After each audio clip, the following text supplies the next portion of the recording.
we will draw in this diagram, we will learn how to draw the muscles of pharynx and the structures passing between the constrictors of pharynx. So we start. This is mastoid process, external acoustic meatus, styloid process, mandibular fossa, articular tubercle, and zygomatic arch. So this is interrupted zygomatic arch.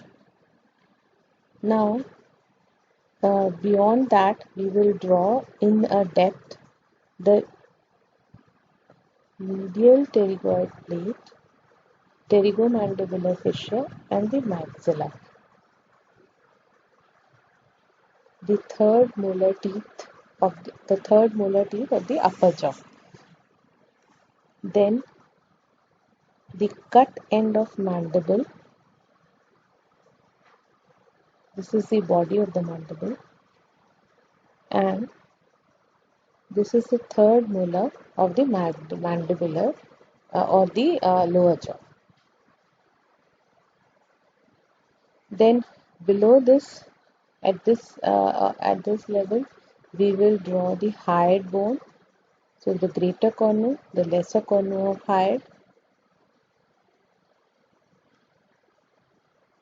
Slightly below that, in the midline, we will find the thyroid cartilage. So this is the lateral view we are drawing.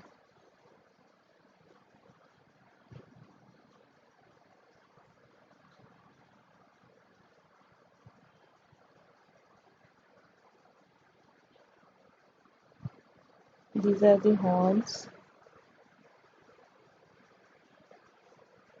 This is the thyroid cartilage.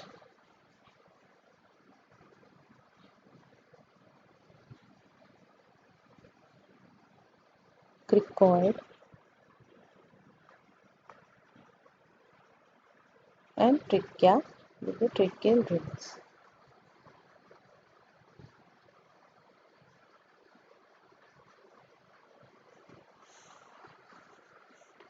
Now we will draw the necessary ligaments. Okay. So if the pharyngeal tubercle in depth in the midline on the base of the skull will lie somewhere here. Okay. From there, we have a superior free border of superior constrictor muscle, and from the pharyngeal tubercle posteriorly runs the pharyngeal raphe, wherein all the muscles from both the sides interlace together. Then from the pterygoid hamulus to the posterior end of mylohyoid line on the medial aspect of mandible, body of mandible, runs the pterygomandibular raphe. From the tip of the styloid process to the lesser cornu runs the stylohyoid ligament. Between hyoid bone and thyroid cartilage runs the thyrohyoid membrane, and between thyroid cartilage and cricoid runs the cricothyroid membrane. Between cricoid cartilage and trachea, the gap is filled by cricotracheal ligament. So with this base, now we will construct the constrictor muscles. Okay.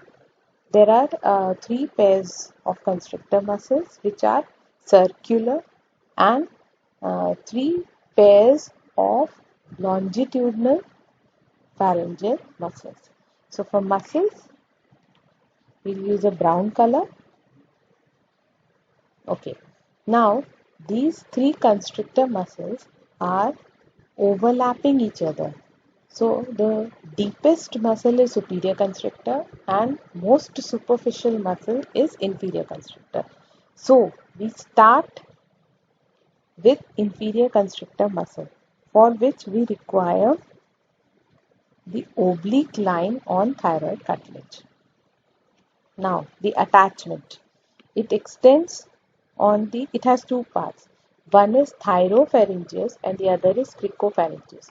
So cricopharyngeus will obviously start from the side of the cricoid cartilage, and thyropharyngeus is attached on the oblique line of thyroid cartilage. In between, it passes on the membrane, that is cricothyroid membrane, and in between here there is a muscle which is also called as cricothyroid muscle. So the fascia covering it also gives attachment to this muscle.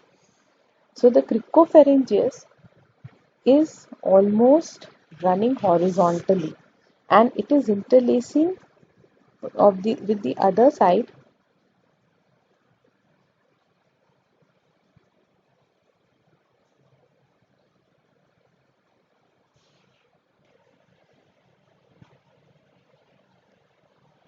So the cricopharyngeus is a horizontal, most of the muscle fibers are horizontal.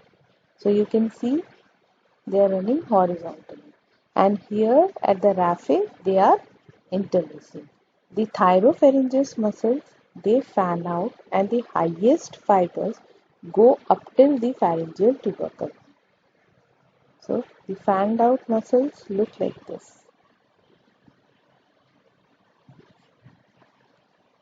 Okay, now coming to the middle constrictor muscle. This is inferior constrictor. Now coming to the middle constrictor. Middle constrictor arises from the lower end of the stylohyoid ligament, lesser cornu and greater cornu of hyoid. Now from here the muscle fibers will arch upwards and arch below, going deep to the inferior constrictor muscle. So they are also fan shaped,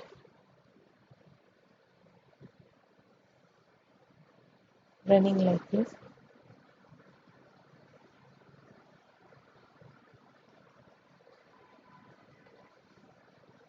The fibers which are running deep are shown in a shaded manner. They are running deep to inferior constrictor. So this is middle constrictor.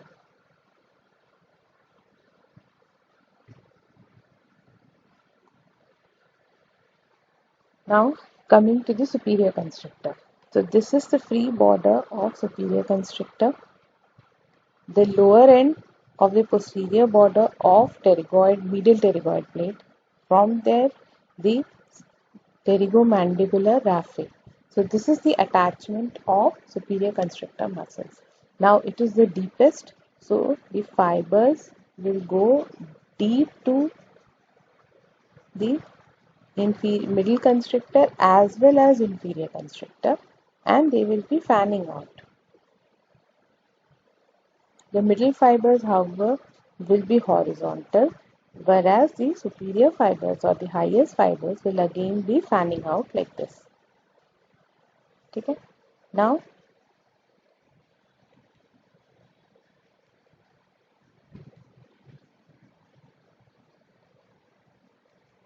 so here you can see that these are the three constrictor muscles arising at various levels.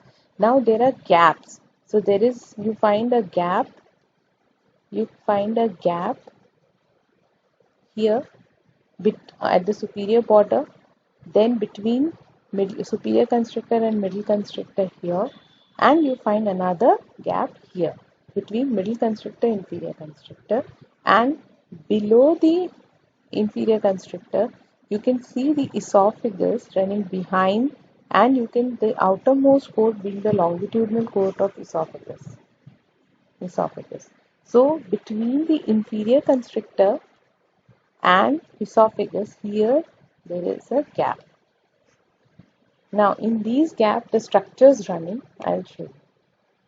So just deep to superior constrictor muscle, but bridging this gap there is a membrane here, which is called as pharyngobasilar fascia.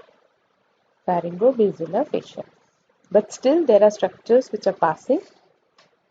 So there is a eustachian tube which the pharyngeal end comes to somewhere near the medial tubercle, the medial pterygoid plate. Okay. Now the eustachian tube will pass in this gap between the base of the skull and the superior constrictor. Then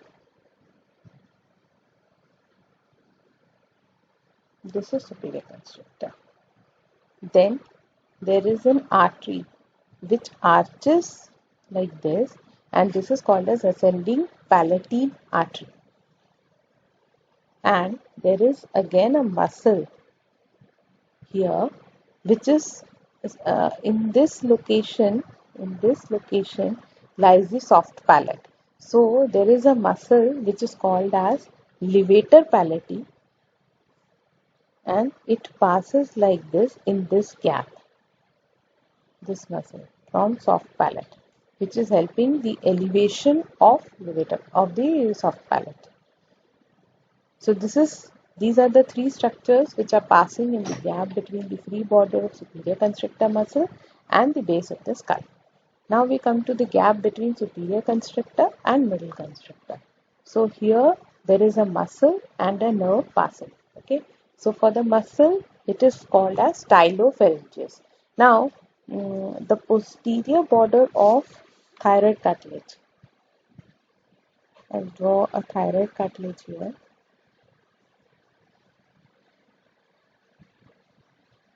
So the posterior border of thyroid cartilage gives attachment to three longitudinal muscles of pharynx. The topmost attachment is called as palatopharyngeus. Okay. Now the second attachment is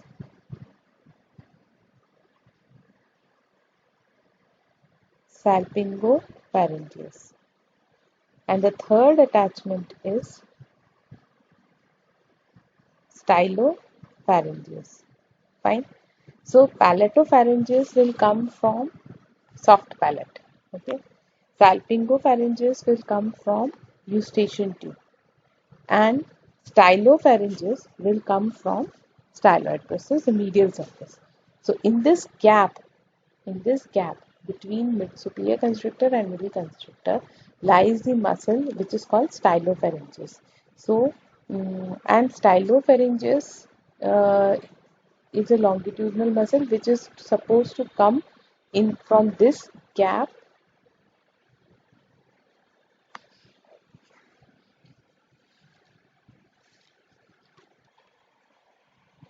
The stylopharyngeus is supposed to come from this gap deep to middle constrictor, but it will reach the posterior border of thyroid cartilage.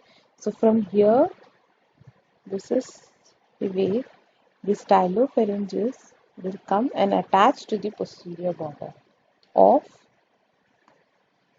thyroid cartilage, and the nerve supplying the stylopharyngeus muscle will also pass in this gap along the stylopharyngeus muscle,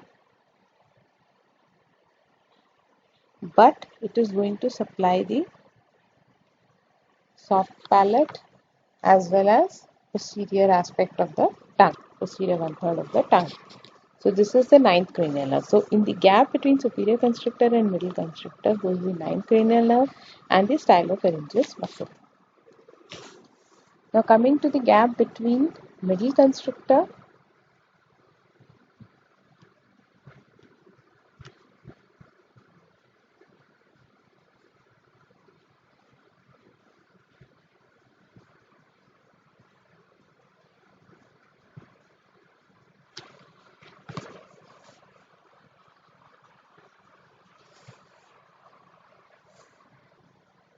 So the gap between middle constrictor and inferior constrictor, there are certain structures which actually will pass through this gap and pierce the thyroid membrane. So in this gap, to make a opening in this gap on the thyroid membrane. The structures passing is one artery and a nerve. So the nerve that is passing is vagus, which is coming along here, and here it divides into two branches. One is recurrent laryngeal nerve, which goes like this below, and right and left, either it hooks around the arch of aorta, so I'm turning it here itself, or the subclavian on the right side, and it will pass in the tracheoesophageal groove and will enter here and supply the muscles of larynx. So this is recurrent laryngeal nerve. Now this nerve is divides into two: an internal laryngeal, which passes through the opening in the uh, thyroid membrane, whereas one more which is external laryngeal, which supplies a muscle which is called as cricothyroid muscle, which is an extrinsic muscle of larynx. Along with this, an artery passes in this gap, which is called as superior laryngeal artery. Now, between inferior constrictor and esophagus, or below inferior constrictor, the nerve passing is inferior laryngeal, and there is an artery which accompanies, which is called as inferior thyroid artery. Now, two more things are left. They are the two muscles, the palatopharyngeus and the salpingopharyngeus. Stylopharyngeus I've already shown. Now we come to palatopharyngeus first. So from the soft palate, it passes deep